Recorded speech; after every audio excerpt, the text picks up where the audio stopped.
ఆగండోయ్ spicy food లవర్సా మీరు? అయితే ఈ రెసిపీ మీకోసమే. వంకాయ పచ్చిమిర్చి కారం అండి. చాలా బావుంటుంది. ఒక్కసారైనా ట్రై చేయాల్సిందే.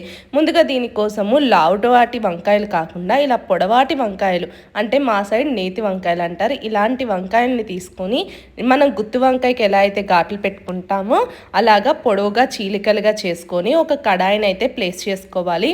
కడాయిని కొంచెం హీట్ ఎక్కిన తర్వాత ఇందులోకి ఒక 3 టేబుల్ స్పూన్ వరకు ఆయిల్ని వేసుకొని మనం తరిగి పెట్టుకున్న వంకాయలన్నిటినీ కూడాను గుత్తిగా అలా అమర్చుకోవాలి. ఒకసారి ఆయిల్ అన్ని ముక్కలకి అంటేలా ఒక 2 నిమిషాలు అయిన తర్వాత కదుపుకొని మూత పెట్టి ఒక 5 మినిట్స్ వరకు వేగనివ్వాలి. తర్వాత ఒక గుప్పెడు కొత్తిమీరి, 10 పచ్చిమిరపకాయలు, తర్వాత ఒక చిన్న అల్లం ముక్క, ఒక నిమ్మకాయ సైజ్ అంత అల్లం ముక్క, ఉప్పు, చిటికెడంత పసుపును కూడా వేసి బాగా గ్రైండ్ చేసుకోవాలి పేస్ట్ లాగా.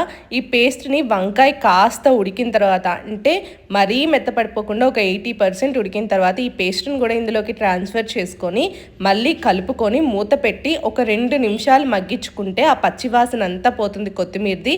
చాలా బాగుంటుంది. మన కర్రీ అయితే రెడీ అయిపోతుంది. ఇది ఒకసారి ట్రై చేయండి. అలాగే చివరిగా ఒక్క మాట, సబ్స్క్రైబ్ చేసుకోవచ్చుగా.